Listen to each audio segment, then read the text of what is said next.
হচ্ছে বলতে আমি বুঝতে পারছি না, আপনি হাসছেন কেন? আমরা এখানে মজা করছি। সুদীপা কোথায়? আপনার সুদীপাকে দেখে রাখার কথা নয়? ওকে সুস্থ করার কথা নয়? কোথায় ও? সুদীপা কোথায়?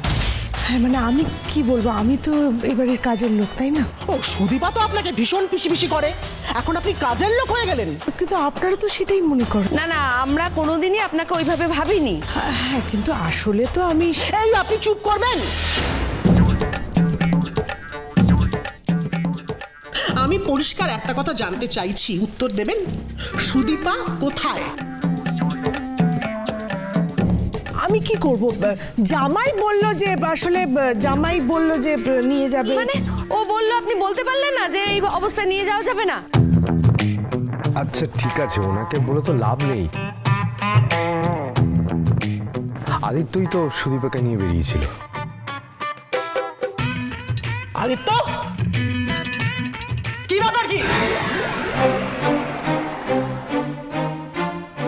একটা মেয়ে কি অবস্থায় বাড়িতে এসছে, সে এখন কি অবস্থা আছে সব ভুলে গেলি তোরা? আমার পারমিশন ছাড়া বাড়ির বাইরে সুদীপাকে নিয়ে যাওয়া হয় কি করে? বড় মা, তুমি আগে আমার কথা। না না না না না না না, কথা একদম শুনবো না আমি। আমি এখন প্রচন্ড শান্ত হয়ে গেছি। আমি এখন বাড়াবাড়ি করি না, কিন্তু তোদের আজকের এই বাড়াবাড়িটা কিন্তু আমি মেনে নিতে পারছি না। কিন্তু তুমি এরকম হাইপার টেনশন হো না, দেখো অনেক। না না, কি বল, কি শুনবো? একটা মেয়ে হাঁটতে চলতে পারে না, সে ঠিক করে কথা বলতে পারে না, তাকে নিয়ে বাড়ির বাইরে চলে গেল। এখন যদি হিতের বিপরীত হয় তখন কে সামলাবে? মা তুমি বলছো কিছুই পারে না, হাত পাও নড়ছে না, তাতেই আমাকে জামার মেরেছে।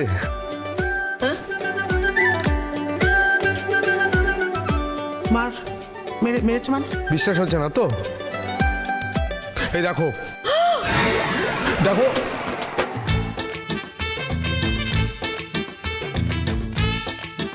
কি ভগবান, কি রে, কি এটা? ব্যথা মানে সুদীপা? হ্যাঁ সুদীপা। কি বলছিস আমি বুঝতে পারছি না। এই যে মা,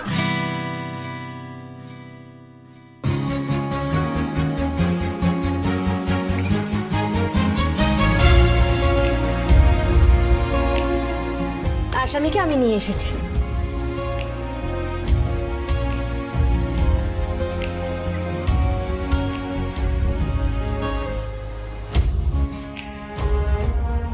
সুদীপা,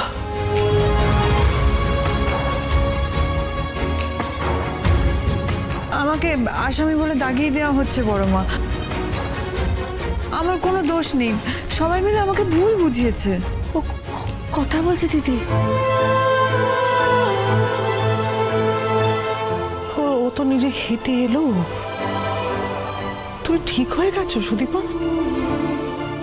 একটু বেশি ঠিক হয়ে গেছে, এই হাত কাজ করছিল না,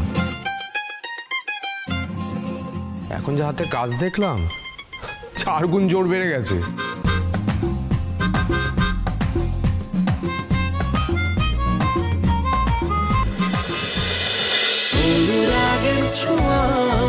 অনুরাগের ছোঁয়া সোম থেকে রবি প্রতিদিন রাত 9:30টায় স্টার জলসায় ও জিও হটস্টারে।